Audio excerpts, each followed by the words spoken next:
नमस्कार साथियों, स्वागत है आपका हमारे यूट्यूब चैनल में और हम देख रहे हैं हिंदी नेट से अध्ययन। इसमें हम देख रहे हैं इकाई 10 और इकाई 10 में क्या भूलूं क्या याद करूं आत्मकथा पढ़ाना प्रारंभ है। इसके लगभग हमने 61 पन्नों तक देखा था और इसके आगे का भाग आप देखेंगे। यह सब कुछ निःशुल्क पढ़ा रहे हैं और निःशुल्क अध्ययन करने के लिए हमारे चैनल को सब्सक्राइब कीजिए, लाइक कीजिए और शेयर करना मत भूलिए। इसके साथ ही दूसरी बात यह बताना चाहते हैं कि अभी जो है हाल ही में महाराष्ट्र सेट परीक्षा का नोटिफिकेशन आने वाला है। उस परीक्षा का अध्ययन करने के लिए जो पेड बैच ज्वाइन कीजिए और पेड बैच में हम पूरा पाठ्यक्रम जो है वह पढ़ाएंगे महाराष्ट्र सेट परीक्षा का हिंदी का। और वहाँ पर फीस शुल्क भी एक अच्छी खासी है, शुल्क भी उतनी ज़्यादा नहीं है, हर छात्र दे सकता है, इतनी शुल्क है। और यहाँ पेड बैच लेने के लिए आप जो है इस नंबर पर हमें व्हाट्सएप या कॉल कर सकते हैं। नंबर है देखो 721942363607। यह जो है हमारा नंबर है। वैसे इस चैनल पर हमने जो उसका पोस्टर भी डाला हुआ है वो देख सकते हो। खैर छोड़िए, हम क्लास प्रारंभ करते हैं। अनिरख परख वे फौरन भावना से ऊपर उठ जाती थी। बाबा के स्वभाव में एक विचित्र दुर्बलता थी। कठोर से कठोर वास्तविकताओं के बीच भी वे भावना के पक्ष को न भूलते थे और उनमें बह जाते थे। एक ने दूसरे को संतुलित किया था, एक को दूसरे की आवश्यकता थी। मैंने मन ही मन दोनों के स्वभावों के अंदर आ, आदर की दिया है। जीवन की परिपूर्णता में कुछ शक्तियों की आवश्यकता है। ये इम्पोर्टेंट कथन है, याद रखिए। जीवन की परिपूर्णता में कुछ शक्तियों की आवश्यकता है तो कुछ दुर्बलताओं की भी। जो कहीं टिक न सके ऐसे असमर्थ को मैं प्रशंसा तो दूर अपनी सहानुभूति भी नहीं दे पाता। जो कहीं डिग न सके ऐसे सबल सुदृढ़ को मैं फरिश्ता भले ही समझूं, इंसान समझकर उसे अपने गले से नहीं लगा सकता। यथावस यथावसर टिकते डिगते चलने वाले मानव को ही मैं अपना साथी बनाना चाहूँगा। अभी यहाँ पर लेखक की पंक्ति है, पढ़ते हैं। हृदय और मस्तिष्क उन्हीं का मुखरित हो मेरे छंदों में, यदि मुझको जिंदा बन रहना है हिंदी हिंदी के तुकबंदों में। मेरे रक्त नसों के अंदर उसका उनका क्या कुछ संचित होगा। घर में फिर गया अवसाद और दैन्य के वातावरण में 4 स्त्रियों से घिरा एक पुरुष, 3 विधवाएं एवं एक कुमारी, जिसके विवाह का उत्तरदायित्व उसके पिता उसके निर्धन कंधों पर छोड़कर परलोकवासी हो गए थे। प्रताप नारायण के लिए इस बात को भूलना मुश्किल था। उनके पिता ने उनके लिए ही अपने प्राणों की बलि दे दी थी। 4 महीने बाद परीक्षाएं थी। जब वे पढ़ते बैठते तो आधी ओली की वहाँ भयानक संध्या उनकी आंखों के आगे नाचने लगती। जब भी प्रताप नारायण परीक्षा की पढ़ाई करने बैठते तब भी तो जो दृश्य था ओलों का, वह दृश्य प्रताप नारायण के सामने आता था और पढ़ाई कर मन नहीं लगता था। परिणाम जो प्रत्याशित था वही हुआ। प्रताप नारायण 28 में फेल हो गए। उन दिनों जो पढ़ाई समाप्त कर देना चाहते थे उनके लिए मैट्रिकुलेशन की परीक्षा थी। जो आगे पढ़ना चाहते थे उनके लिए एंट्रेंस की परीक्षा। वैसे ये दोनों परीक्षाएं समकक्ष समझी जाती थी। शायद प्रताप नारायण का इरादा आगे भी पढ़ने का रहा हो, यानी प्रताप नारायण आगे भी पढ़ना चाहते थे। पारिवारिक आवश्यकताएं विवश कर रही थी कि जीवन उपार्जन के लिए वह नौकरी चाकरी ढूंढ जाए। एड्रेस फेल होकर नौकरी ढूंढ लेना कोई खेल न था। मेरी दादी ने एक बार फिर हिम्मत दिखलाई। उन्होंने आग्रह किया कि प्रताप नारायण फिर से परीक्षा में बैठे। बोली, ने लेखक की दादी बोलती हैं, हम आन के कुटब पिसब पर तुमका पड़ाऊ। तुम्हरे बब्बा के काम के बड़े तो हम घर नहीं बेचा, पर तुमका पढ़ावे के बड़े हम धरो बेच देबा, यानी तुम्हारे पढ़ाई की खातिर हम घर बेच देंगे। ऐसा वह उसकी माँ कह रही थी प्रताप नारायण की। बाबा के न रहने पर बाबा की भावुकता का अभाव न अनुभव होने देने के लिए यह उनका उदार प्रयास था। पिता के न रहने पर माता पिता दोनों बन जाती है, यानी पिता न रहने पर माता ही पिता का दायित्व निभाती है। जिस दिन माता की मृत्यु होती है उस दिन आदमी को अनुभव होता है कि आज उसके पिता भी नहीं रहे, माता भी नहीं रही। प्रताप नारायण पिता की मृत्यु और घर की गरीबी से दबे हुए थे, यानी प्रताप नारायण जो थे वह पिता की मृत्यु से और घर के गरीबी के कारण दब गए थे। परीक्षा की असफलता ने उन्हें और दबा दिया, यानी उसमें परीक्षा में असफल हुए तो वो और दब गए। उनका मन स्वस्थ नहीं था। पिछली कक्षा के विद्यार्थियों के साथ जाकर बैठने में लज्जा लगती होगी। उन्होंने आगे न पढ़ने का निश्चय किया अब जैसी भी नौकरी मिलेगी कर लेंगे, पर जब तक कहीं काम न लगे तब तक तो घर ही बैठना था। दादी ने बाबा के वास्ते और शतरंज की बिसात को संदूक में बंद कर ताला लगा दिया। बाप का रोग कहीं बेटे को भी न लग जाए, यानी प्रताप नारायण के पिता जो है वह शतरंज खेलते थे और कभी हमारा बेटा जो प्रताप नारायण भी वह भी शतरंज खेलने की लत न लग जाए, इस कारण जो भी शतरंज के मुहरे होते हैं, जो भी उसका ये होता है खेलने का सामग्री, वह संदूक में बंद कर दी। कभी कभी हिंदू समाज की प्रथाएं प्रवृत्तियां मुझे चक्कर में डाल देती है। यहाँ एक घर में जिसमें 5 प्राणी हैं, एक कन्या ब्याहने को है, कमाने की प्रतीक्षा जिस एकमात्र व्यक्ति से है वह उस कार्य के लिए समुचित योग्यता नहीं प्राप्त कर सका है। बेकारी में दिन गुजर रहा है। इतना ज़रूरी है कि वह लंबे कद का है, पौड़ी काटी का है, उसकी मसें भीग चुकी है और वह अच्छे खानदानों से संबंध है। बस इतने गुणों पर ही समाज को उसका अविवाहित रहना अखेरने लगा है। अजीब अजीब बात लगती है, पर समाज में शायद कोई बात अजीब नहीं होती, उसके लिए गहरे कारण होते हैं, पर अभी तो उन्हें आपके अनुमान पर छोड़ देता हूँ।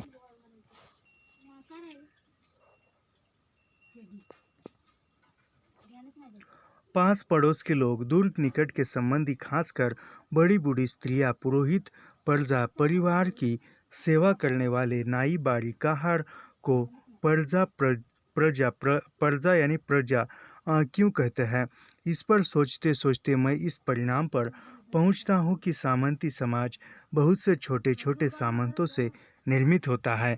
यहाँ तक कि हर संपन्न परिवार एक प्रकार का राज परिवार होता है, यानी एक हर प्रकार का जो संपन्न परिवार होता है वह एक परिवार होता है और उनके ऊपर पलने वाले लोग उनकी प्रजा बने रहते हैं और उसकी विपन्नता में भी उसके चिपके रहते हैं, उससे कुछ प्राप्त करने की आशा करते रहते हैं और अपरिचित परिचित घर आकर सुनाने लगते हैं, यानी ये अन्य समाज के लोग घर आकर सुनाने लगते हैं। ये पहले से ही है और आज भी सुनाते हैं बेवकूफ़ कहीं के। खुद के घर में क्या चल रहा है यह उनको पता नहीं रहता, लेकिन दूसरों के घरों में क्या चल रहा है यह लोगों को देखना बड़ा एक मज़ा आता है। जैसे कहा जाए तो खुद के घर के जो छत है वह पानी टपकता है, खुद के घर में पानी है और दूसरों को ज्ञान देते हैं कि खुद छत आपका ठीक करे। ऐसे लोगों को समाज से बहुत ऐसे लोग होते हैं और बहुत सारे लोगों ऐसी बात समाज के लोगों जो होते हैं उनकी बातें सुनकर बहुत लोगों के दिल टूट जाते हैं, बहुत लोगों के जो अरमान है वह छूटने लगते हैं। खैर छोड़िए, हम पढ़ेंगे। और अपरिचित परिचित घर आकर सुनाने लगे, लड़का तो अब बड़ा हो गया, लड़का तो अब ब्याहने लायक हो गया। ये माँ बाप से पहले अन्य लोग ही जानते हैं। फला फला घराने से लड़के की नकल जन्म पत्र की मांग हुई है। बेटे की शादी में खर्च की क्या फिक्र है, बस पाना ही पाना है। बेटा तो कायस्थ के घर में बेबुनाई हुंडी है। बेटी अपना भाग लेकर जाती है, बेटी अपना भाग लेकर जाती है, बहू अपना लेकर आती है। एक मिनट रुकिए, एक मिनट।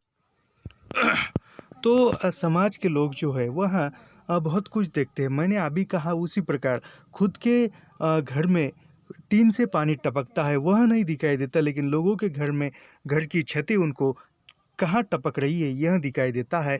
ये लोगों का काम है। अब अच्छा करोगे तब भी समाज आपको नाम रखेगा और आप बुरा करोगे तब भी समाज आपको नाम रखेगा।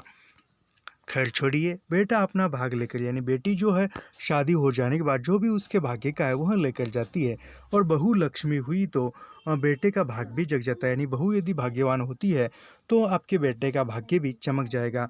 भैया की शादी की हम लोग कब से आशा लगाए हैं। मुंशी जी बने होते तो ऐसा भैया की शादी जरूर कर देते। साथ ही समाज के व्यंग धमकी और आगाही के शोर भी सुन पड़े। दूल्हा तो वही है जो राम लला जैसा जैसा लगे, मुच्छड़ मुच्छड़ नहीं सोहता।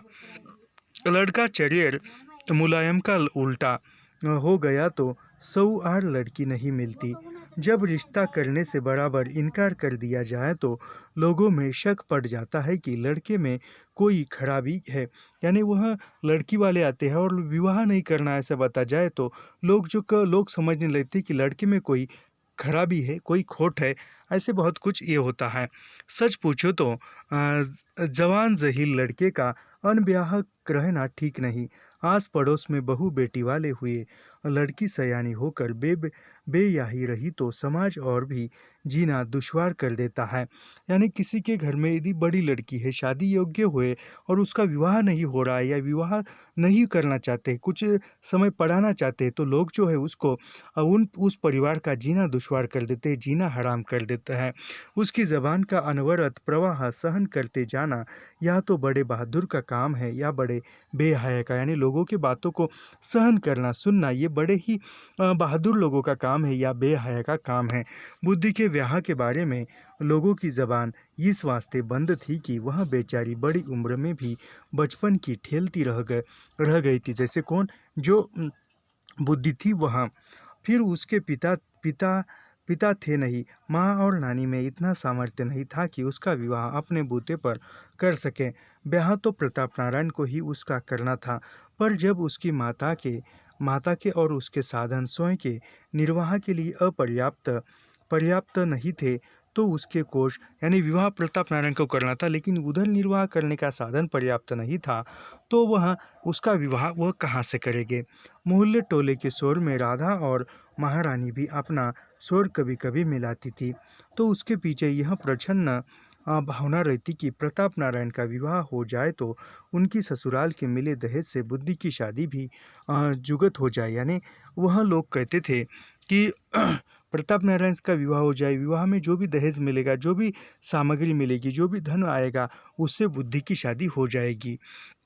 अन्यथा बुद्धि की शादी के लिए धन इकट्ठा होने में इतने दिन लगेगी कि वे बूढ़ी हो जाएंगी। यानी बुद्धि की शादी करने के लिए जो भी पैसा लगता है वह इकट्ठा करने में समय लगेगा और बुद्धि की उम्र जो है बढ़ जाएगी। लड़के लड़की लड़के लड़की के ब्याह के लिए समाज की सामूहिक चिंता, विकलता, बेसब्री आज भी मेरे लिए कम आश्चर्य का विषय नहीं है। ये इम्पोर्टेंट कथन है, याद रखिए। लड़के लड़की के ब्याहने के लिए समाज की सामूहिक चिंता, विकलता, बेसब्री आज भी मेरे लिए कम आश्चर्य का विषय नहीं है। 70-80 बरस पहले समाज का जो दृष्टिकोण था वह हमारे पुराने मोहल्ले में किसी न किसी रूप में आज भी वर्तमान है, आज भी है। आज अभी मैं पढ़ा रहा हूँ, ये तो 1959 में 1969 में लिखी हुई आत्मकथा है, प्रकाशित की हुई है, लेकिन आज भी वर्तमान में यह स्थिति है। परिवर्तनों के बीच अपरिवर्तित रहना, धारा के विरुद्ध तैर सकना हिंदू समाज में गुण समझा जाता है। ये इंपॉर्टेंट कथन है, याद रखिए। कहाँ से पूछा जाएगा, यहाँ मैं फिर से पढ़ता हूँ।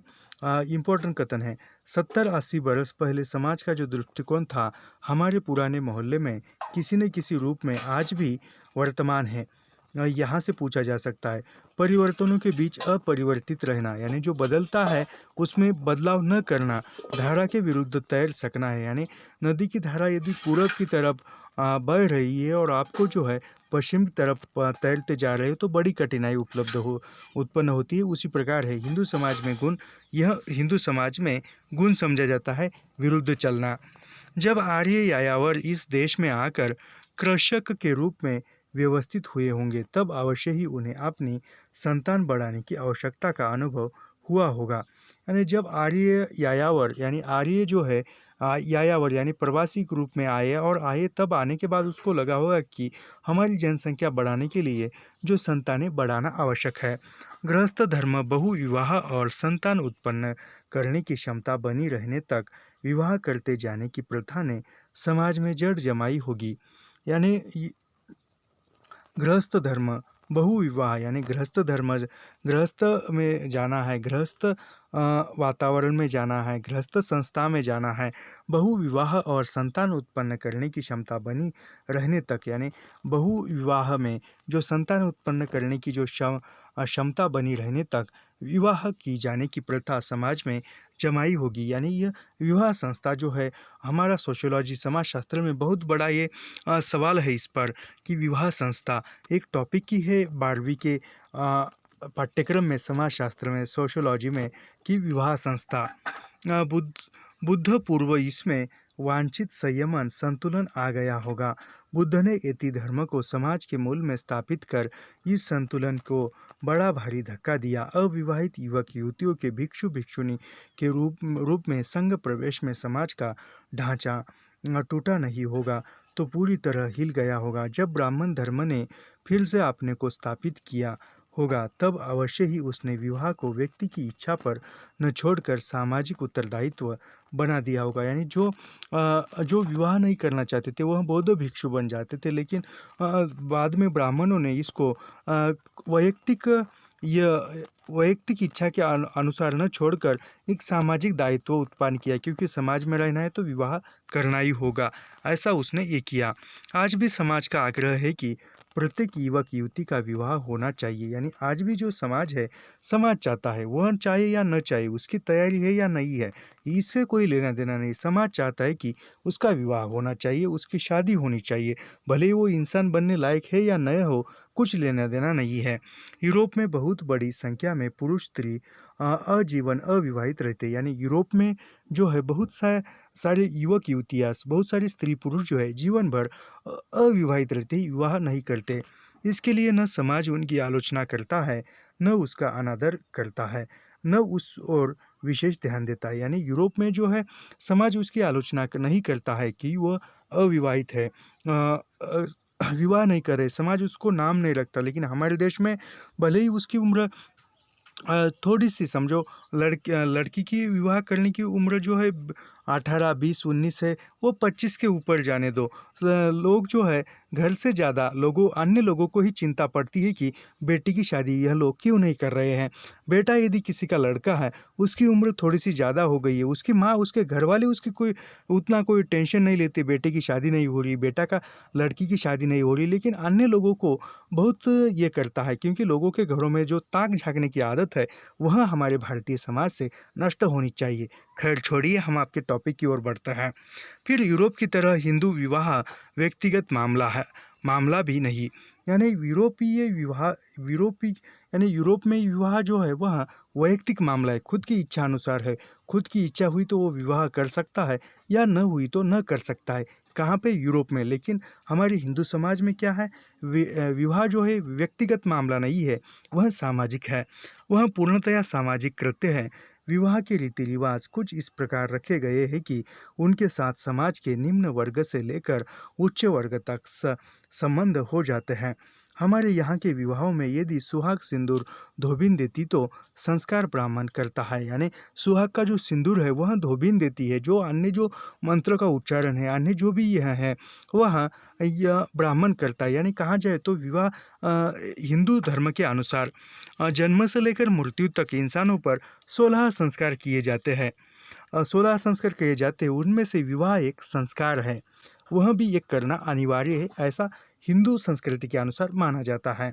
इसलिए हर विवाह के साथ भाई बिरादरी के अतिरिक्त समाज के विभिन्न वर्गों के 40-50 घरों का हित जुड़ा होता है। यानी वह जो पूजा करने वाले, टेंट वाले, वो जो ये बहुत कुछ आ जाते हैं।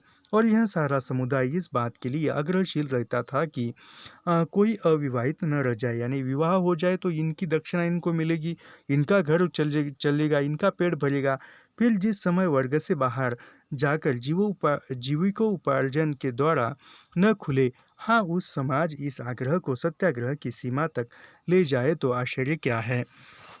साथ ही मध्ययुगीन समाज और हम प्राय अब भी उसमें रहते चले जा रहे हैं, इस प्रकार संगठित है कि वह अपवादों को लेकर नहीं चलता, उसके लिए एक ही नमूने की जिंदगी है। जहाँ भी किसी ने उस नमूने से अलग कुछ करना चाहा वह भिन्ना उठता है। यानी कुछ समाज से हटकर कुछ करना सोचा तो वह भिन्न समझा जाता है, अलग समझा जाता है। नमूने पर लाने के लिए तरह तरह के उचित अनुचित दबाव डालता है, और यदि कोई नमूने के अनुरूप ढलने से इनकार ही करता जाता है तो उसे मक्खी की तरह निकाल कर फेंक देता है। उसका बहिष्कार करता है कौन? समाज। उसे निम्रता का यह कम से कम सबसे कटे हुए होने का हीन बोध कराता है। आर्थिक दृष्टि से स्वतंत्र अलग खड़े होने का साहस करते हैं, पर निर्धन और समाज निर्भर लोग नमूने की जिंदगी पर ही उतर आने को बाध्य होते हैं। सत्याग्रह तो शायद निर्बल का हथियार है। ये इम्पोर्टेंट कथन है, याद रखिए। सत्याग्रह तो शायद निर्बल का हथियार है, समाज दुराग्रह करता है। यानी जो निर्बल है उसका सत्याग्रह केवल निर्बल है, उसके अंदर बल नहीं है। वह जो अपनी लड़ाई जो है वह सत्याग्रह करके ही लड़ सकता है, और दुर्बल होता है उसको समाज जो है दुराग्रह करता है। समाज उसको बाहर निकालने का प्रयास करता है, दबाने का प्रयास करता है। इस दुराग्रह का परिणाम यह हुआ कि मेरे पिता को अल्प शिक्षित, बेरोजगार और साधनहीन रहते हुए भी विवाह करने के लिए तैयार होना पड़ा। यानी इस समाज का परिणाम ऐसा हुआ कि लेखक के पिताजी अल्प शिक्षित थे, यानी ज़्यादा पढ़े लिखे नहीं न थे, और ज़्यादा पढ़े लिखे न थे तो वो बेरोजगार थे, उनको नौकरी नहीं थी, कुछ पैसे का, कुछ रोजगार का साधन नहीं था, फिर भी उसको समाज के कारण विवाह करना पड़ा। बाबा मरते समय उन पर बुद्धि के विवाह का उत्तरदायित्व छोड़ गए थे, और उसे निभाना केवल इसी प्रकार संभव हो जाता था कि उन्हें जो कुछ नगद सामान दहेज के रूप में मिले उसे बुद्धि की शादी कर दी जाए। कुछ सहायता का आश्वासन अकोढ़िया से मिला, कुछ का मिर्ज़ापुर से। फफूद से तुलसा ने हर तरह अपने छोटे भाई की सहायता करने का वचन दिया।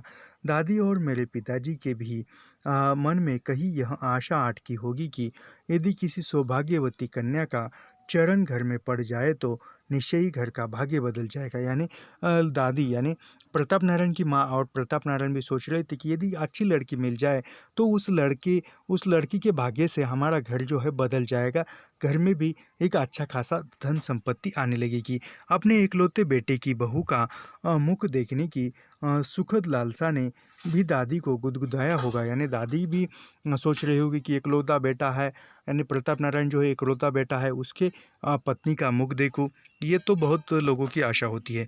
प्रताप नारायण का विवाह शहर इलाहाबाद के मोहल्ला कटरा के निवासी मुंशी ईश्वरी प्रसाद की कन्या के साथ तय हुआ। यानी प्रताप नारायण का विवाह कहाँ हुआ? इलाहाबाद के मोहल्ला कटरा, यानी इलाहाबाद में एक कटरा नामक मोहल्ला है, उस मोहल्ले में निवासी यानी रहने वाले मुंशी ईश्वरी प्रसाद की कन्या के साथ तय हुआ, जिसका नाम सुरसती था। यानी प्रताप नारायण की पत्नी का नाम क्या था? तो सुरसती था, याद रखिए। यही मेरी माँ हुई, यानी सुरसती जो है हरिवंश राय बच्चन की माँ हुई। अमिताभ बच्चन की, यानी अभी जो अभिनय अभिनय क्षेत्र में बड़े प्रसिद्ध ये है, उनकी दादी का नाम, यानी अमिताभ बच्चन के दादी का नाम क्या था? तो सुरसती था। हरिवंश राय बच्चन के माँ का नाम क्या था? सुरसती था। प्रताप नारायण की पत्नी का नाम क्या था? तो सुरसती था, याद रखिए, पूछा जा सकता है। अमिताभ बच्चन के दादी का नाम नहीं पूछेगा, लेकिन हरिवंश राय बच्चन के माँ का नाम जरूर पूछा जाएगा। सुरसती सरस्वती का अपभ्रंश है, यानी सुरसती कहाँ से बना है? सरस्वती का ही अपभ्रंश था, यानी मूल नाम उसका सच्चा नाम सरस्वती था, और उसके अपभ्रंश में सुरसती कहा जाता था, याद रखिए। फिर से कहता हूँ, प्रताप नारायण की पत्नी का नाम सुरसती था या सरस्वती था। हरिवंश राय बच्चन के माँ का नाम सुरसती था, और अमिताभ बच्चन के दादी का नाम सुरसती था, याद रखिए। अमिताभ बच्चन के दादी का नाम नहीं पूछा जाएगा, हरिवंश राय बच्चन के माँ का नाम पूछा जाएगा, या प्रताप नारायण के पत्नी का नाम पूछा जाएगा, याद रखिए। और यह किसकी बेटी थी? तो यह मुंशी ईश्वरी प्रसाद की बेटी थी सुरसती, याद रखिए, और इलाहाबाद कटरा मोहल्ला की थी, ये भी याद रखिए। और सुरसती यह जो था, यह सुरसती का मूल नाम या सच्चा नाम सरस्वती था, लेकिन अपभ्रंश उसका सुरसती हुआ था, याद रखिए। जब मुझे विद्या कला संगीत की देवी सरस्वती के प्रतीक का कुछ अर्थ मालूम हुआ और मुझ में लेखन या कवि बनने की आकांक्षा सुगबुगाई, तो मन ने केवल नाम के ही आधार पर इससे बड़ा आत्मविश्वास और बल संचित किया कि मैं सरस्वती का पुत्र हूँ। यानी यह हरिवंश राय बच्चन की कथन है, याद रखिए, पूछा जा सकता है। जब मुझे विद्या, कला, संगीत की देवी सरस्वती के प्रतीक का कुछ अर्थ, यानी विद्या की देवी सरस्वती, संगीत, इसका जो लेखक को प्रतीक का कुछ अर्थ मालूम हुआ, तो मुझ में लेखक यानी लेखक में जो है सृजन करने की क्षमता जो है, प्रतिभा जो है, वह जाग गई। कवि बनने की आकांक्षा यानी कवि बनने की जो आशा थी, वह आशा जग गई। मन ने केवल नाम के ही आधार पर इससे बड़ा आत्मविश्वास और बल संचित किया, तो मैं सरस्वती का पुत्र हूँ, यानी मैं कविता कर सकता हूँ। क्यों कर सकता हूँ? क्योंकि मैं सरस्वती का पुत्र हूँ। अज्ञान इतना इतना भोला होता है कि उस पर हंसने या क्रुद्ध होने के बजाय उसे प्यार करने को जी चाहता है। यानी ये इम्पोर्टेंट कथन है, याद रखिए।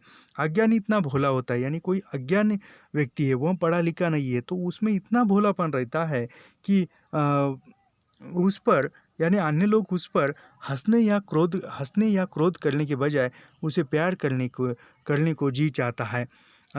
फिर से पढ़ते हैं, अज्ञान इतना भोला होता है कि उस पर हंसने या क्रोध होने के बजाय उसे प्यार करने को जी चाहता है।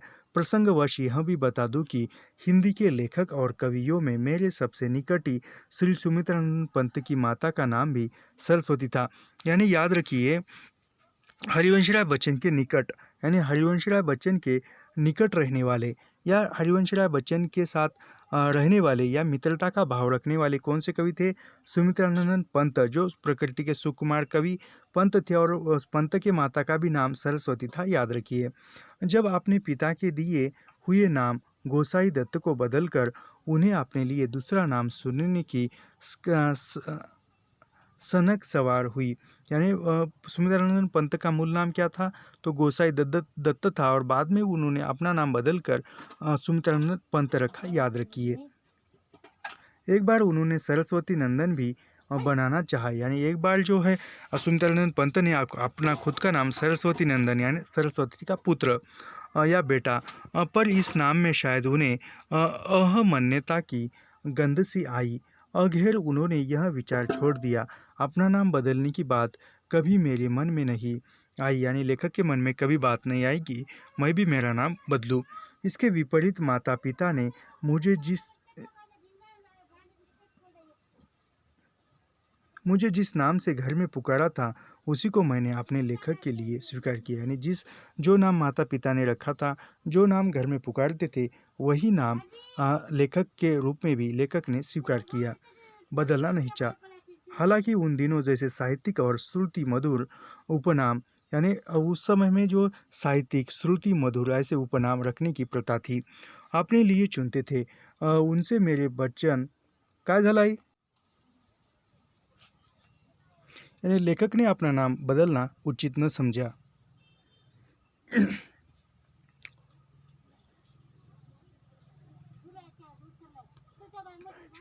यानी चुनते थे लोग, लेकिन लेखक ने नहीं बना था। उसने मेरे बच्चन जैसे छोटे लघु पुराण अप्रभावकारी घरेलू नाम का कोई मेल न था। साथ ही वाणी के जिस रूप को आदर्श बनाकर आगे मैंने उसे यानी आगे जो है ऐसे के चित्रण, यानी जो चित्रण करने का प्रयत्न किया, उसमें मुझे अपने को सुरसती का पुत्र मानना सरस्वती पुत्र मानने से अधिक सागर गर्भित और सागत गर्भित और अर्थ संगत लगा। अब कभी कभी सोचता हूँ कि न सुरसती थी और न सरस्वती नाम दे देने से वे हो भी कैसे सकती थी।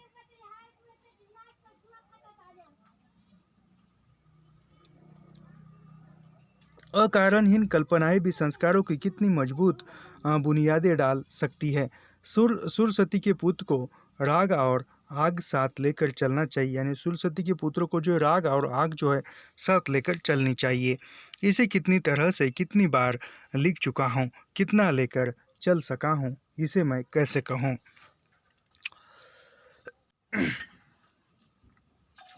आगे लेखक पंक्तियाँ देखते हैं आपके नाम को लेकर। मैं नीच रोदन में राग लिए फिरता हूँ, शीतल वाणी में आग लिए फिरता हूँ, यानी लेखक को ये साथ। और अपनी माता पर लिखी एक कविता में मैंने कहा, यानी लेखक ने अपने माता पर एक कविता लिखी थी, उस पंक्ति में कहा था, और कितनी बार घुटनों में तुम्हारे, जबकि घर में गीत का त्योहार होता होता था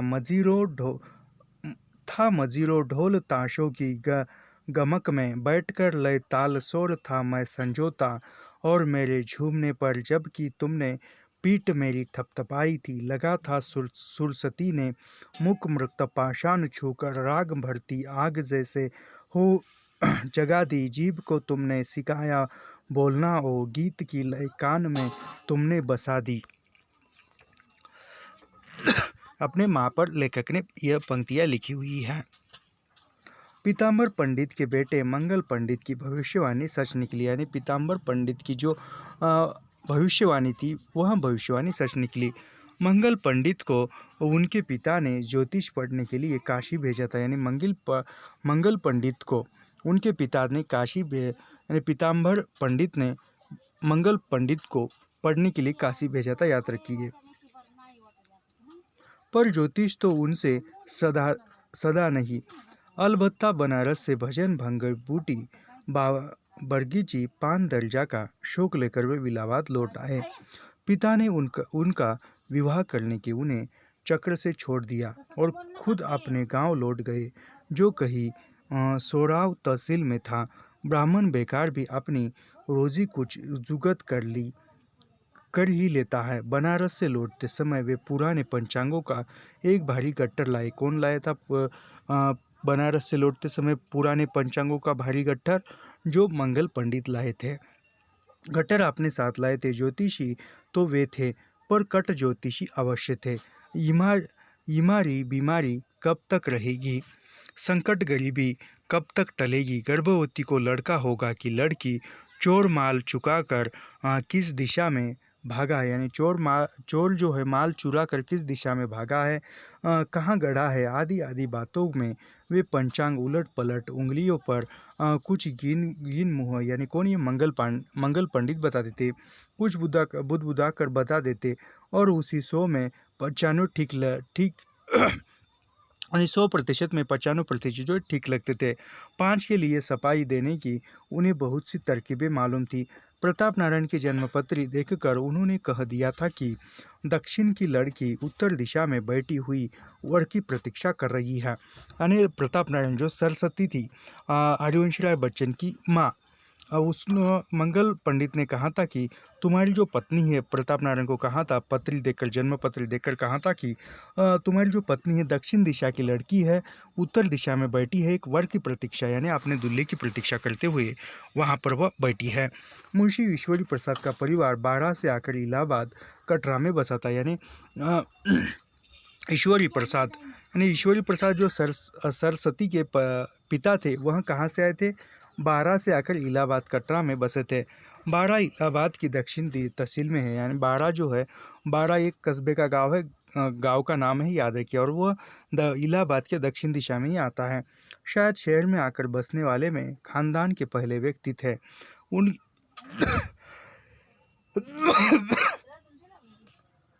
उनके पिता बारह गांव में रहते थे और शहर आना पसंद नहीं करते थे। यानी ईश्वरी प्रसाद के पिता कहाँ पर रहते थे? बारह नामक गांव में रहते थे और शहर में पसंद नहीं।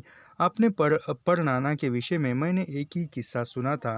कहते थे मुंशी ईश्वरी प्रसाद अपनी पत्नी के साथ अक्सर बारह जाया करते थे, त्योहारों पर या विवाह आदि के विशेष अवसरों पर। उस समय मर्द घोड़ों पर जाते थे, औरतें पालकियों पर।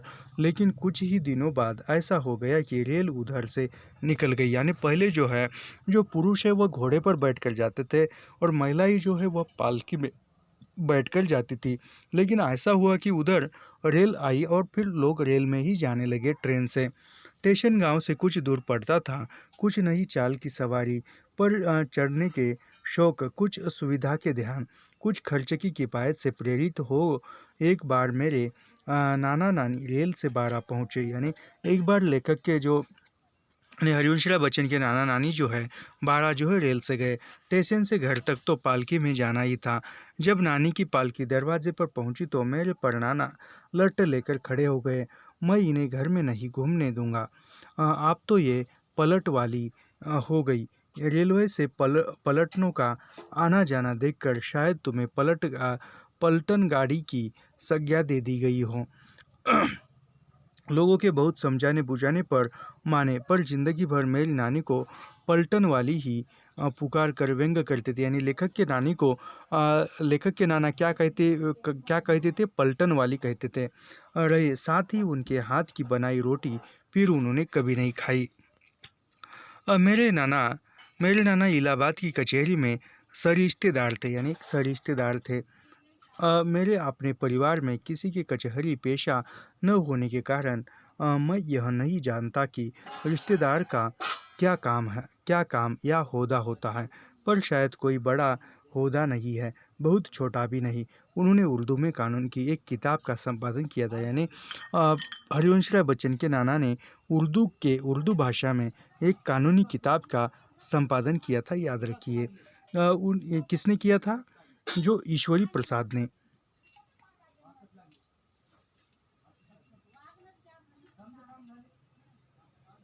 उनके नाम से प्रकाशित हुई थी। मेरे मामा जी की पुस्तकों में उसकी एक प्रति बहुत ही हिफाजत से बस्ते में बंद करके रखी रखी रहा करती थी। मैंने ऊपर से वह बस्ता तो देखा था, पर उसे कभी खोलने की उत्सुकता नहीं हुई। मेरे नाना का रंग बहुत गाढ़ा था, यानी लेखक के नाना का रंग गाढ़ा था। कहते हैं जब इलाहाबाद में गदर आरंभ हुआ, कटरा कचहरी के पास ही सरकारी खजाना था जो लूट गया। जब उन्होंने निश्चय किया कि वे अपने गांव बारा भाग जाए, घोड़ा दौड़ते चले जा रहे थे कि बलवाइयों को संदेह हुआ कि कोई अंग्रेज भागा जा रहा है। उन्होंने घेर लिया और मार ही डालते पर उन्होंने गांव की बोली में उनसे बात कर उसका भ्रम दूर कर दिया। अब बलवाइयों ने उनको सलाह दी कि हाथ मुंह पर काली मिट्टी पोत कर वे जाए, यानी हाथ मुंह पर काली मिट्टी पोत कर जाए, उनकी जान खतरे में रहेगी। या उन्होंने ऐसा ही किया, यानी उन्होंने काली मिट्टी कही और तब से उनका रंग जो है गाढ़ा हो गया था, यानी काला। बारह का अपने ननिहाल का घर मैंने एक बार जाकर देखा, यानी बारह का जो ननिहाल का नाना का घर जो था, लेखक ने एक बार देखा था। शायद उस समय मैं 9वीं या 10वीं में पढ़ता था। और उस समय तक भी परिवार के लोग बतलाते थे कि इस आंगन में न जाने कितनी तलवारें, कटारे, शेर बच्चे एक प्रकार का हथियार, यानी शेर बच्चे यानी कटारे, शेर बच्चे यानी एक प्रकार का हथियार गड़े हैं। गदर के शांत होने पर जब संदिग्ध जमींदारों के घरों की तलाशियां होने लगी तो सारे हथियार आंगन में गाड़ दिए गए। यानी जमींदारों के घरों की तलाशियां होने लगी हथियार निकालने के लिए, तो जो भी हथियार थे वह आंगन में गाड़ दिए गए और फिर कभी कभी नहीं निकाले गए। सिर्फ एक कटरा निकाल ली गई थी, जिसकी नव नव दुर्गों में पूजा की होती थी। किसकी? कटरे की, कटार की। लगता है कि मुसलमानी शासन काल में लोगों के हथियार रखने पर कोई प्रतिबंध नहीं था। जो गो जनता और शासन क यानी कंपनी हथियार प्राय एक से हो सकते हैं। अंग्रेज़ों ने तो देश को निर्बल और नपुंसक बनाने के लिए हथियार रखना जुर्म ठहराया। ये इम्पोर्टेंट कथन है, याद रखिए। अंग्रेज़ों ने तो देश को निर्बल और नपुंसक बनाने के लिए हथियार रखना जुर्म ठहराया। स्वराज होने पर भी बंदूक पिस्तौल पर प्रतिबंध नहीं हटाया, यानी स्वराज्य था फिर भी बंदूक पिस्तौल रखने में प्रतिबंध था। कारण शायद यह है कि इस जमाने में सरकारें लोगों के जान माल की सुरक्षा का पूरा भार अपने ऊपर ले रही है।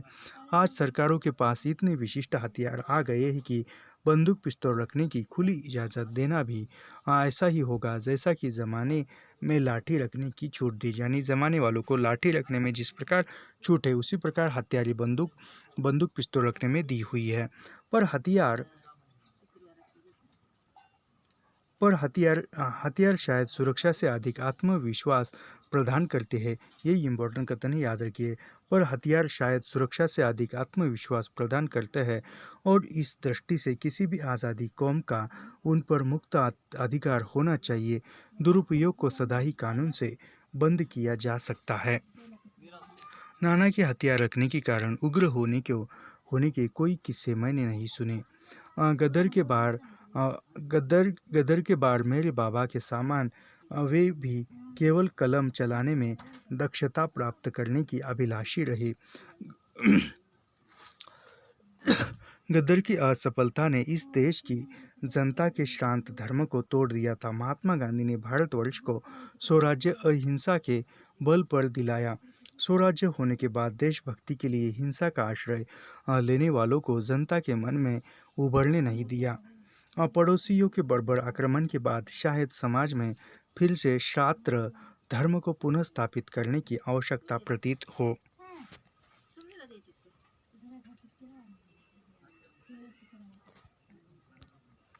मेरे नाना ठंडे दिमाग और सौम्य स्वभाव आदमी थे, यानी ईश्वरी प्रसाद, ये लेखक के नाना यानी ईश्वरी प्रसाद, वो ठंडे दिमाग के और सौम्य स्वभाव के आदमी थे। उनके नौकर माता भीख से उनके नौकर यानी ये याद रखिए पूछा जा सकता है, ईश्वरी प्रसाद के नौकर का नाम क्या था, तो माता भीख था। याद रखिए, ईश्वरी प्रसाद के नौकर का नाम क्या था, तो माता भीख था। याद रखिए, उनके दो एक किस्से मुझे सुनाए थे जो उनके चरित्र पर पर्याप्त प्रकाश डालते हैं। माता भीख अपनी वृद्धावस्था में मेरे माता पिता के पास काम करने को आ गए था, यानी माता भीख जो है ईश्वरी प्रसाद का नौकर था, और वह उनकी सरस्वती तो जो वो ईश्वरी प्रसाद की बेटी थी, तो वो वृद्ध हुआ था और काम करने के लिए बेटी के यहाँ भेजे थे। मेरी प्रारंभिक रचनाएं तीसरा भाग की उरून कहानी का नायक दक्खू माता भीख पर ही आधारित है। यानी याद रखिए, ये इम्पोर्टेंट है। लेखक की प्रारंभिक रचनाएं, यानी जो शुरुआती दौर में लेखक ने जो रचनाएं लिखी थी, तीसरा भाग की उरून, यानी कौन सी कहानी, उरून कहानी का नायक। उरून कहानी का नायक क्या है, दक्खू। यह किस पर आधारित था, तो माता भीख पर ही आधारित है। लल्ली मेरी माँ की ही, यानी लल्ली जो पात्र थी उरून कहानी की, वह लल्ली मेरी माँ यानी सरस्वती के ही आधार पर था। माता भीख की मृत्यु मेरी ही ड्योढ़ी पर हुई थी, यानी माता भीख की जो मृत्यु थी वह लेखक के ड्योढ़ी पर, लेखक के चौखट पर हुई। उसके अंतिम समय पर मेरी माता ने उसकी इतनी सेवा की कि कहानी में वह बहुत कम करके रखी गई है। अपने पिता के पुराने वयोवृद्ध नौकर के साथ उन्होंने जिस स्नेह संवेदना यानी संवेदना और समादर का व्यवहार किया था, उसने मेरी दृष्टि में उन्हें मानवी की श्रेणी में उठाकर देवी की श्रेणी में रख दिया था। धार्मिकता और नैतिकता मेरे पिता की बड़े चढ़े थे, यानी लेखक के पिता जो थी धार्मिकता और बड़े चढ़े में थे। मेरे छोटे भाई ने मृत्युशैया पर पड़े पड़े न जाने किस प्रसंग में कहा था कि मेरे पिता को चाहे स्वर्ग न मिला हो, पर मेरी माता को निश्चय स्वर्ग की प्राप्ति हुई होगी। यानी लेखक के जो छोटे भाई थे वह बीमार थे, और वह कहा था कि मेरे पिता को यदि स्वर्ग न मिला हो या न मिला हो, लेकिन निश्चित ही मेरी माँ को यानी सरस्वती को अवश्य ही स्वर्ग मिलेगा। पूजा पाठ तो वे अधिक न करती थी, पर दीन दुखी रोगी के लिए उनके मन में अपार ममता थी। यानी पूजा पाठ सरस्वती न करती थी ज़्यादा, लेकिन अन्य दीन दलित थे, गरीब थे, उनको वह सेवा करती थी। माता भीख अभी 12-14 का ही था जब वह नाना की सेवा में आ गया था। यानी माता भीख की उम्र 12 या 14 वर्ष की थी, तब वह ईश्वरी प्रसाद के यहाँ नौकर के रूप में आया था। एक बार ऐसा हुआ कि मेरे नाना ने माता भीख को कुछ लाने के लिए बनिए की दुकान पर भेजा। चीज़ भीतर थी। बनिया जब तक लेने गया तब तक माता भीख कोई पसंद की चीज़ उठाकर अपने जेब में रख ली। यानी जो दुकानदार था वह लाने के लिए अंदर गया सामान, तब पसंद की चीज़ माता भीख ने उठाई और अपने जेब में रख ली। बनिया चालाक था, उसे बाहर आते ही अपनी चीज़ों पर नौकर के मुंह पर एक निगाह डालकर, यानी बनिया को पता चल गया उसने कुछ चोरी ही की है। बनिया ने माता भीख को इतना कसकर तमाशा मारा कि उसके कान से खून बहने लगा। जब माता भीख घर लौटा तब उसने सारा किस्सा नाना को बताया। नाना ने केवल इतना कहा, यह तमाशा उसने तुम्हें नहीं मुझे मारा। यानी नाना ने यह कहा माता भीख से कि यह तमाशा उस दुकानदार ने तुम्हें नहीं मुझे मारा। यह सुनकर माता भीख शर्म से गड़ गया और फिर उसने कभी चोरी नहीं की।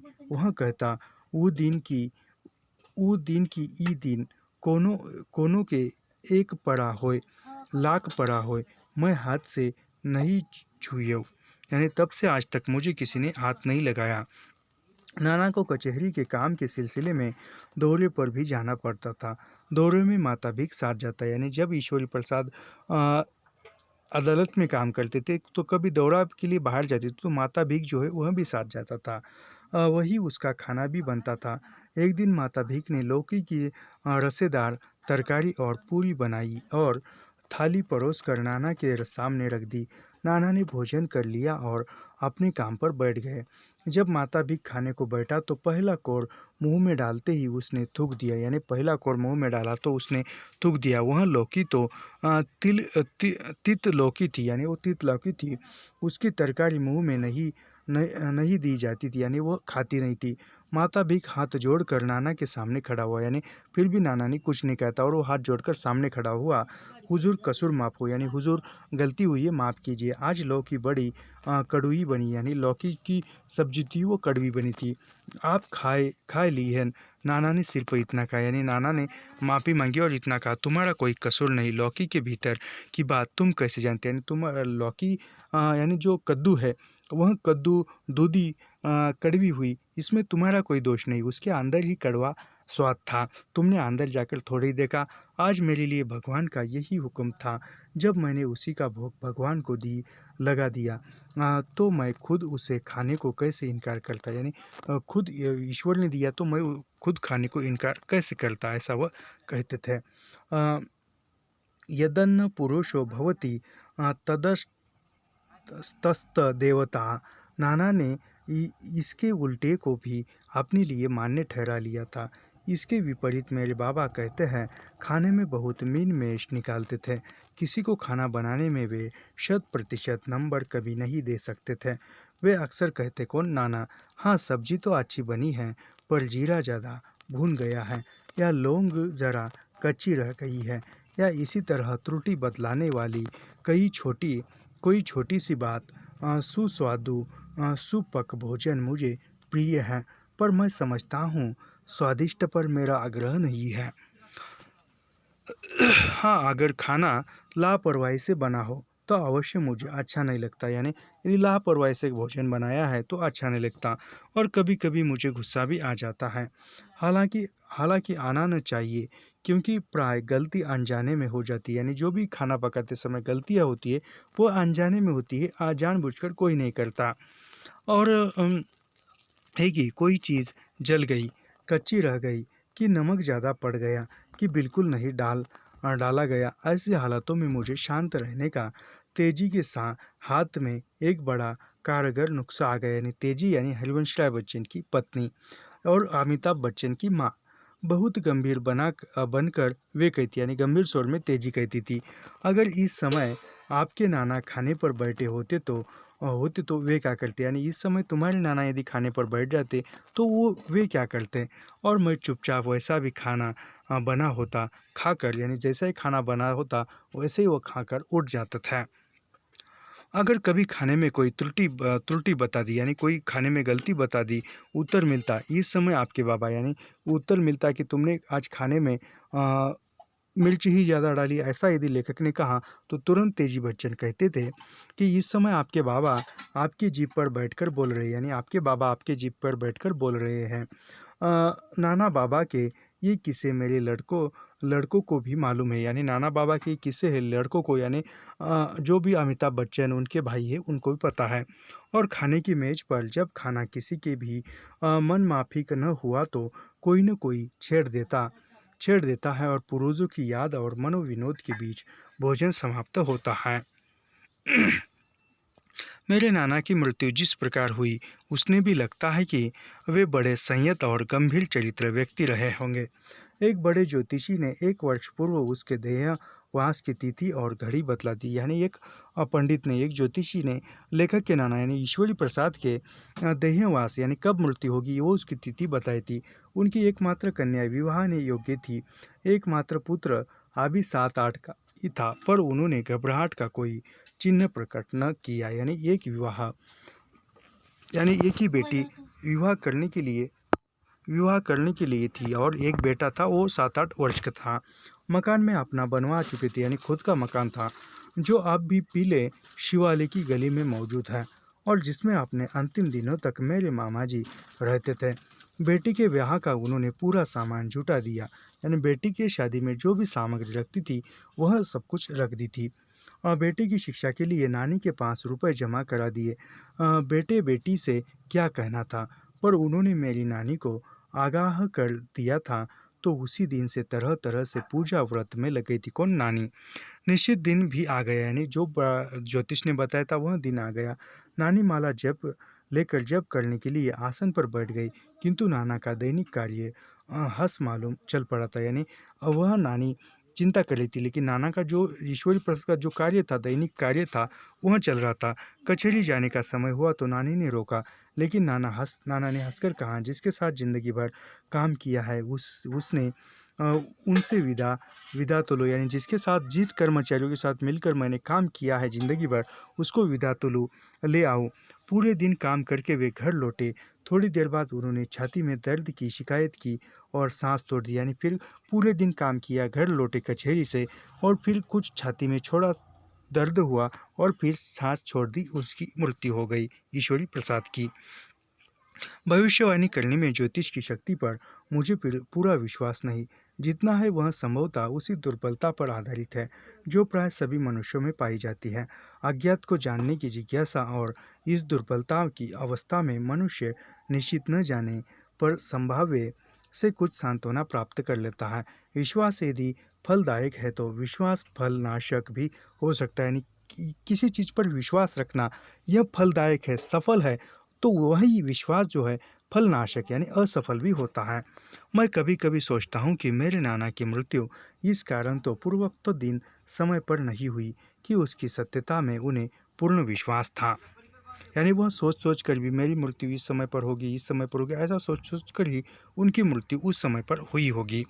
नाना के बड़े भाई के लड़के मुंशी दरबारी लाल बाड़ा से इलाहाबाद आ गए। यानी याद रखिए, नाना के बड़े भाई यानी नाना के बड़े भाई के लड़के का नाम क्या था? यानी ईश्वरी प्रसाद के भतीजे का नाम क्या था? तो मुंशी दरबारी लाल था, याद रखिए।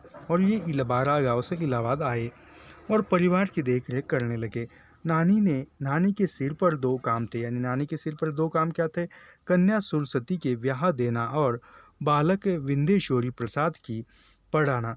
यानी सुरसती, यानी नानी के सिर पर कौन से दो काम थे? सुरसती यानी लेखक के माँ की शादी कराना, और ईश्वरी प्रसाद के बेटे का नाम क्या था? तो ईश्वरी प्रसाद के बेटे का नाम था विंदेश्वरी प्रसाद को पढ़ाना। यह ईश्वरी प्रसाद के बेटे का नाम इंदेश्वरी प्रसाद या हरिवंश राय बच्चन के मामा का नाम इंदेश्वरी प्रसाद था। सुरसती के भाई का नाम इंदेश्वरी प्रसाद था, याद रखिए। विवाह की व्यवस्था जल्दी हो गई। प्रताप नारायण की कुंडली सुरसती की कुंडली से मिल गई, यानी कुंडली मिल गई। वर कन्या के परिवार में पूरा संतुलन था। वर के पिता स्वर्गवासी हो चुके थे। यानी वर के जो प्रताप नारायण थे उनके पिता का भी स्वर्गवास हुआ था, और कन्या के भी पिता का स्वर्गवास हुआ था। कन्या की भी माता विधवा होकर बैठी थी। कन्या की भी। वर की एकमात्र बहन थी। यानी वर की जो थी एकमात्र बहन थी प्रताप नारायण की। कन्या के एकमात्र भाई था, यानी कन्या को भी एकमात्र भाई था। लड़के की ओर से किसी प्रकार का दहेज वगैरह नहीं मांगा गया। यानी प्रताप नारायण की तरफ से कोई दहेज वगैरह नहीं मांगा गया। लड़की की ओर से यह आश्वासन दिया गया कि आखिर बेटी का ब्याह कर रहे हैं, क्या न देंगे। यानी बेटी का विवाह कर रही तो कुछ देना है। और ऐसा भी समझा जाता है, अभी वर्तमान में समझा जाता है कि जिस लड़की के पिता ने अच्छा खासा दहेज दिया वह अच्छे है, संपन्न है, ऐसा एक मान प्रतिष्ठा ही समझी जाती है। और इसी कारण दहेज प्रथा जो है बीच बीच में बहुत बढ़ गई थी। अभी हाल ही में वर्तमान में इस पर कानून भी ये दर्ज किया गया है। और एक दिन यह विवाह, और एक दिन सरस्वती का और सुरसती का और प्रताप नारायण का विवाह हो गया। लेखक नहीं थे उसके विवाह में, लेकिन लिख रहे हैं। बच्चा फिलहाल अपने माता पिता के विवाह में कैसे हो सकता है? प्रताप नारायण के विवाह की चर्चा जैसे तैसे जोर पकड़ने लगी। यानी ये सब कुछ लेखक ने सुनकर लिखा है। ऐसे भी हो सकता है कि किसी जीवित इंसान के मन में प्रश्न उत्पन्न हो सकता है। लेखक तो उनके माता पिता उनके बेटे थे, लेकिन फिर उनके विवाह की बात उन्होंने कैसे लिखी, तो उसके विवाह में वो कैसे गए? तो यह जो है सुनकर बात लिखी होगी, यह माता से पिता से सुनकर ये बातें लिखी होगी लेखक ने। वैसे वैसे राधा महारानी की बेचैनी बढ़ने लगी। यानी फिर राधा और महारानी की बेचैनी बढ़ने लगी। वे बुद्धि का ब्याह लगाने को आतुर हो गए। यानी वे बुद्धि का विवाह करने के लिए आतुर हो गए।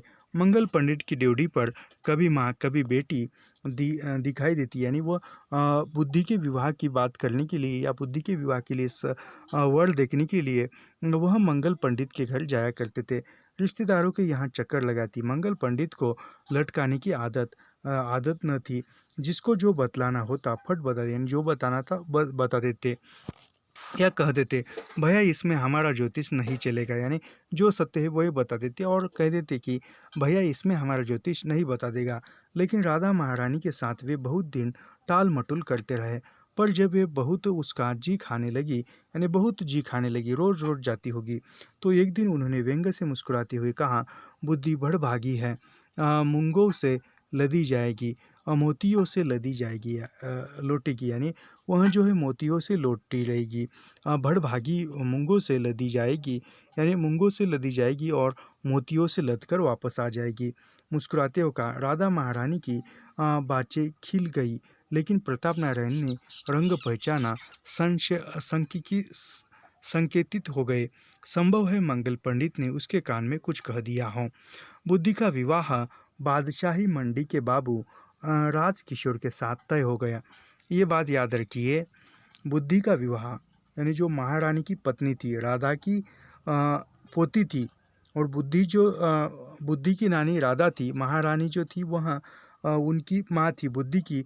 बुद्धि का विवाह किसके साथ हुआ? बादशाही मंडी में, यानी बादशाही नामक एक मंडी थी, वहाँ पर बाबू राज किशोर के साथ उसका विवाह तय हो गया। वे 3 भाई थे। अभी राजकिशोर कितने भाई थे? 3 भाई। एक इनसे कुछ बड़े, उनसे बहुत छोटे। बड़े का नाम मेरी स्मृति से उतर गया, यानी बड़े का नाम याद नहीं। बाबू धर्मकिशोर जो आगे चलकर अकाउंटेंट जनरल के दफ्तर में ऊंचे पद पर पहुंच गए, यानी अकाउंटेंट के दफ्तर पर या अकाउंट ऑफिस में कौन गए? तो बाबू धर्मकिशोर गए, याद रखिए, पूछा जा सकता है। कुछ दिन इलाहाबाद यूनिवर्सिटी के सहायक रजिस्ट्रार के रूप में भी उन्होंने काम किया। किसने? धर्मकिशोर ने। उन्होंने काम किया। हीवेट रोड पर उन्होंने पक्का मकान बनाया। परिभवर कुछ वर्षे उनकी मृत्यु हो चुकी, यानी कुछ वर्ष बाद मृत्यु हो गई। प्रताप नारायण की शादी में जो कुछ बर्तन, कपड़े, रुपए आदि मिले थे, वे सब बुद्धि की शादी में लगा दिया, यानी जो भी चीज़ें थी, जो भी दहेज था, प्रताप नारायण की शादी में आ गया था। सरस्वती लेकर आ गई, और वह सब कुछ बुद्धि की शादी में दिया गया। आजकल तो इस पर मुझे एक बात याद आ रही है, सरस्वती जो है वह चुप क्यों रही? क्योंकि आजकल की वर्तमान की कोई महिला रहती तो वह झगड़ा करती थी कि मैंने दहेज लाया, मैंने मेरे परिवार से लाया और तुम उसके शादी में दे रहे हो। लेकिन वह वैसा नहीं कर पाई। केवल एक जेबी घड़ी रख ली गई थी, जिसे मेरे पिताजी हर समय अपने पास या साथ साथ रखते थे, यानी एक घड़ी। लड़कपन में एक दिन मैंने वह घड़ी उनसे ले ली थी और मेरी असावधानी से वह खो गई, यानी घड़ी खो गई। तभी मेरी माताजी ने कहा, यानी माताजी ने कहा, मेरे दहेज की एकमात्र निशानी यह घड़ी थी। यानी माताजी कहने लगी कि मेरे दहेज की, यानी मेरे दहेज में जो भी चीज़ें आई थी वह तो बुद्धि को दे दी गई, लेकिन घड़ी एकमात्र निशानी थी, वह मैंने रख ली थी। वह भी आज इस घर से चली गई, यानी वह घड़ी भी इस घर से चली गई। जब दो विवाह को चहल पहल समाप्त हो गई, तो प्रताप नारायण को नौकरी ढूंढने की फिक्र लगी, यानी विवाह हो गया तो प्रताप नारायण को रोजगार ढूंढना अवश्य हुआ। बारह का परिवार बढ़ रहा था, यानी जो बारह का परिवार था ईश्वरी प्रसाद का, वह बढ़ रहा था। वादू दरबारी लाल के बड़े भाई बाबू हजारी लाल के भी कई लड़के थे, और अभी वे गांव में रहते थे। चालक विंदेश्वरी प्रसाद और उनकी माता का कटरे में अकेले रहना कठिन होता था। इस विचार से दरबारी लाल ने शहर में ही आकर स्थायी रूप से रहने का निश्चय किया। वे अपने परिवार को भी लाए। किसने? कटेरी लाल ने। दिनों के बाद उन्हें किसी को ऑपरेटिव सोसाइटी के दफ्तर में नौकरी मिल गई। किसको? ऑपरेटिव सोसाइटी के दफ्तर में किसको नौकरी मिल गई? तो ये याद रखिए, ये पूछा जा सकता है किसको मिल गई। ये दरबारी लाल को ऑपरेटिव सोसाइटी के दफ्तर में नौकरी मिल गई, और उसके कोऑपरेटिव में काम करने की बात मैंने लड़कपन में सुनी थी, पर यह नौकरी ज़्यादा दिन नहीं चली। बाद को वे पायनियर प्रेस में क्लार्क के रूप में लिए गए। उन्होंने ही कह सुनाकर प्रताप नारायण को पायनियर प्रेस में क्लार्क का काम दिया। शायद उन्होंने 15 रुपये प्रति मास पर काम करना आरंभ किया। कितने? 15 रुपये माह पर। उस ज़माने में 15 रुपये बहुत कुछ होते थे।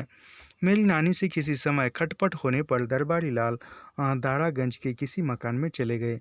नानी और मामा के मकान के छोटे से हिस्से में रहने का निश्चय किया। बाकी मकान किराए पर उड़ा दिया गया।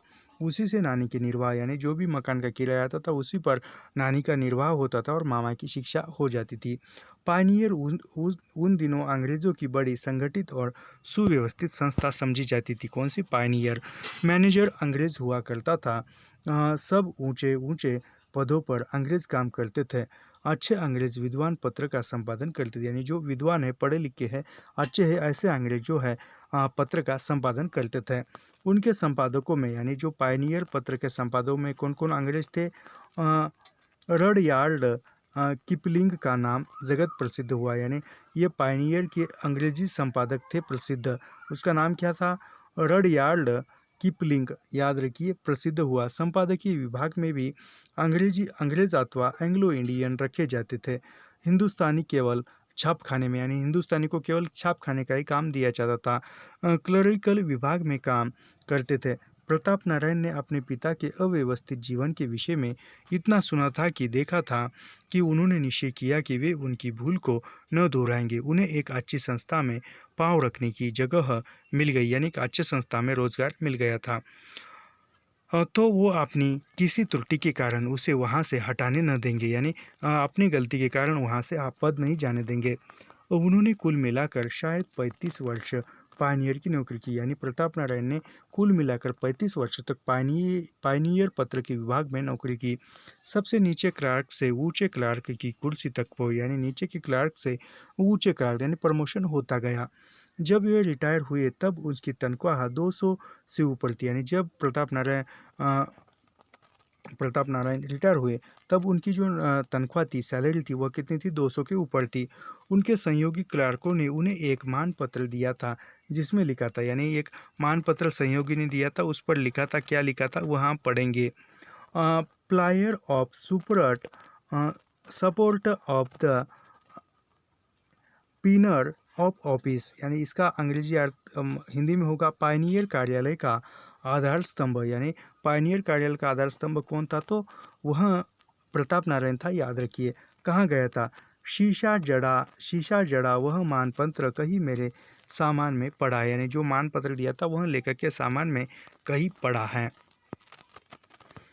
सुरसती कद में मंजोली और काटी में छरहरी थी, यानी लेखक की जो माँ थी हरिवंशराय बच्चन की, वह कद में छोटी थी, मंजोली थी, ज़्यादा ऊंची नहीं थी, और काटी में करछड़ी थी, छरहरी थी। मेरे नाना का बहुत गोरा और मेरी नानी का बहुत सांवला रंग उनमें आकर गेहुआ हो गए थे, यानी लेखक के नाना का रंग गोरा था और लेखक के नानी का रंग सांवला था, और इन दोनों के रंग का मिश्रण बनाकर सुरसती का रंग गेहुआ कलर का हो गया था। उनका चेहरा उनका प्राय गोलाकार था, यानी सुरसती का चेहरा गोलाकार था। आंखें छोटी, होठ पतले, यानी आंखें छोटी थी और होठ पतले थे। सुंदरियों में उनकी गिनती शायद ही की जा सकती, यानी सुंदरियों की तरह थी। कौन? सुरसती, हरिवंशराय बच्चन की माँ, प्रताप नारायण की पत्नी और अमिताभ बच्चन की दादी। पर वे कुरूप न थी, यानी कुरूप नहीं थी। प्रताप नारायण का भी रंग गेहुआ था, यानी प्रताप नारायण का रंग भी गेहुआ था, कहाँ जा सकता था, पर सुरसती के सामने बहुत दबा होता, यानी सुरसती के प्रताप नारायण का चेहरा भी, रंग भी गेहुआ के रंग का था, लेकिन सुरसती के सौंदर्य के सामने दबा हुआ था। चेहरा उनका रोमानों की ढाल सा लगता था, चौड़े से अधिक लंबा या ठूटी की ओर मुड़कर कोनासा बनाती हुई आंखों की उसकी बड़ी बड़ी थी, जिनमें भंग पीने पर अथवा गुस्सा आने पर लाल डोरे पड़ जाते थे। सुरसती की आंखें गुस्से में अधिक नीली हो जाती थी, यानी सुरसती की आंखें, यानी पूछा जा सकता है प्रश्न, क्या भूलूं क्या याद करूं आत्मकथा में गुस्से में किसकी आंखें नीली हो जाती थी? तो सुरसती की नीली आंखें हो जाती थी। याद रखिए। होठ उनके मोटे और भरे हुए थे। पुरुष सौंदर्य प्रताप नारायण में अधिक था, यानी जो पुरुष का सौंदर्य होता है वह प्रताप नारायण में अधिक था। ऐसा कहा जाता है कि शरीर की बनावट में मन के स्वभाव का संकेत रहता है। ये बात बिल्कुल सही है। शरीर में बनावट में जो मन का जो सौंदर्य है वह शरीर के बनावट से दिखाई देता है। पर मुझे केवल बनावट के आधार पर स्वभाव का निरूपण नहीं करना है। मैंने दोनों को देखा, यानी प्रताप नारायण को और सुरसती को देखा, समझा था। कुल मिलाकर प्रताप नारायण में पुरुषोचित पुरुषता थी, सुरसती में स्त्री उचित, यानी प्रताप नारायण में पुरुष के अनुसार पुरुषता थी और सुरसती में स्त्रियों के अनुसार स्थिरता, कोमलता, स्त्री तत्व, कोमलता एक शासन करने के लिए बना था और उसकी स्वेच्छा दबकर नहीं शासित होने के लिए थी। यानी जो सुरसती की इच्छाएं थी वह चलती थी, दबकर नहीं रहती थी। मेरे परिवार में एक विचित्र परंपरा चली आती है। एक पीढ़ी में पुरुष शासन करता है, यानी लेखक के परिवार में एक विचित्र प्रथा थी। एक पीढ़ी में पुरुष शासन करता था तो दूसरी पीढ़ी में स्त्री यानी एक समझो लेखक कहते हैं कि हमारे पीढ़ी में, हमारे परिवार में ऐसी परंपरा चलती है। एक पीढ़ी का शासन पुरुष ने किया तो दूसरी पीढ़ी का शासन जो है स्त्री करे। नायब साहब नए बाइन को दबाए रखते थे, यानी नायब साहब जो है उनकी पत्नी को दबाए रखते थे। मेरी दादी के सामने मेरे बाबा की सिटी गुम हो जाती, यानी लेखक के दादी के सामने लेखक के पिता जो प्रताप नारायण की सिटी जो है गुम हो जाती थी, यानी वो दबे रहते थे।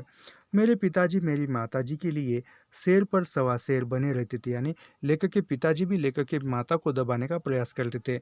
मुझ पर, मेरे बच्चों पर प्राय मेरी पत्नी की हुकूमत चलती है और मेरे लड़कों की इसी खुशी है कि अब उसके अपनी पत्नियों पर शासन करने की बारी आ गई, यानी आप जो है उनके पत्नियों पर शासन करने की बारी आ गई है लेखक के बेटों पर। पत... पति पत्नी के संबंध क्या हो, यानी पति पत्नी के संबंध किस प्रकार हो, क्या हो, इस पर भी ये चर्चा करते हैं। इस पर विभिन्न युगों और समाजों में तरह तरह के प्रयोग होते आए हैं, कहीं आदर्श को आगे रखकर, कहीं वास्तविकता को। और मुझे लगता है कि यंत्र नार्यस्तु पूजयते, यानी यंत्र नारी पूजयंतु, ऐसा वो कहते हैं। और देवी माँ सहचरी प्राण से उस संबंध के प्रति उतना ही अन्याय हुआ है जितना ढोल गवार शूद्र पशु नारी से। ये याद रखिए, नारी, तुलसीदास ने कहा है ढोल गवार पशु शूद्र नारी से। यानी यहाँ पर एक बात याद रखिए, यंत्र नार्यस्तु पूजते, यानी यंत्र नारी पूजयंते, यानी स्त्रियों की पूजा करो। और देवी माँ सहचरी प्राण से उस संबंध के प्रति उतना ही अन्याय हुआ, यानी अन्याय हुआ स्त्रियों के साथ। ढोल ढोल गवार शूद्र पशु नारी, यानी नारी जो है पशु समान है, शूद्र है, गवार है। नारी को पूजने का आदर्श बनाकर पुरुष ने अपने को कम ही पुजवाया और पीटने का अधिकार हाथ में रखकर शायद कम पीटा भी नहीं। पिटाई हमेशा शरीर की नहीं तो स्त्री पीटने के ऐसे सूक्ष्म तरीके जानती है कि रोया न जुए और लक्षण झाड़ दे। जब तक परिवार प्रथा विघटित नहीं हो जाती और कृत्रिम गर्भाधान समाज स्वीकृत नहीं हो जाता, तब तक पुरुष स्त्री के संतुलन संबंध की खोज बराबर जारी रहेगी। सारे प्रयोगों का औरत निकाला जाए तो प्राय स्त्री ही पुरुष से दबी रही, यानी सब कुछ पर्याय निकाला जाए तो हमेशा जो स्त्री जो है पुरुष से दबी रहती है हर एक चीज़ में, कहीं ना कहीं। भले ही आज कहते हैं कि स्त्री जो है पुरुष के साथ कंधे से कंधा मिलाकर काम करती है, फिर भी कहीं ना कहीं स्त्री जो है पुरुष के अधीन रहती है। पुरुष जो है उस पर अपना वर्चस्व स्थापित करता ही करता है, भले वह नौकरी पर हो, पुरुष जो है बेरोजगार क्यों न हो। इसका कारण बताया जाता है कि उसकी आर्थिक स्वतंत्रता। जहाँ आर्थिक स्वतंत्रता संभव हुई वहाँ इसमें संदेह नहीं, एक दूसरे से दबने की भावना दूर हो जाती है। यानी समझो, लेखक कहते हैं कि आर्थिक पराधीनता जो है उसके कारण ही स्त्री जो है दबी रहती है। पर यह केवल बाहरी और नकारात्मक पक्ष है। समता में प्रतिद्वंद्वता के समा तनाव की भावना कम नहीं है। यूरोप में पति पत्नी विच्छेद के कितने ही मामलों में आर्थिक स्वतंत्रता ही बनी है, कारण बनी। यानी यूरोप में जो है पति पत्नी के संबंध विच्छेद होते हैं। ऐसे पीछे फेसबुक पर एक पोस्ट आया था, मैंने पढ़ा था, जैसे कि अंग्रेजी में डाइवोर्स कहा जाता है, तलाक कहा जाता है उर्दू में, मुसलमानों में, तो हिंदी में तलाक को क्या कहा जाता है? तो विच्छेद। पति पत्नी संबंध विच्छेद कहा कहा जाता है, याद रखिए। ये फेसबुक पर एक पोस्ट आई थी पीछे। तो यूरोप में पति पत्नी के संबंध के विच्छेद के कारण क्या है? तो आर्थिक स्वतंत्रता कारण बनी है। स्पष्ट है कि इस संबंध के भीतर और भावात्मक पक्ष की अवहेलना हुई है। नर नारी का वह आकर्षण जो प्रेम का रूप लेता है, ये इम्पोर्टेंट कथन है, याद रखिए। नर नारी का वह आकर्षण जो प्रेम का स्वरूप लेता है, एक दूसरे के किसी अभाव की पूर्ति करता है।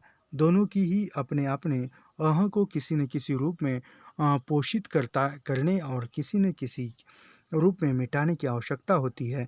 जो दंपति कभी कभी एक दूसरे के ऊपर उठकर, कभी एक दूसरे के नीचे झुककर इस आवश्यकता की पूर्ति करते रहते हैं, वे अपने संतुलित संबंध का रहस्य जान लेते हैं। तो यहाँ तक हम रुकते हैं, इसके आगे हम बाद में पढ़ेंगे।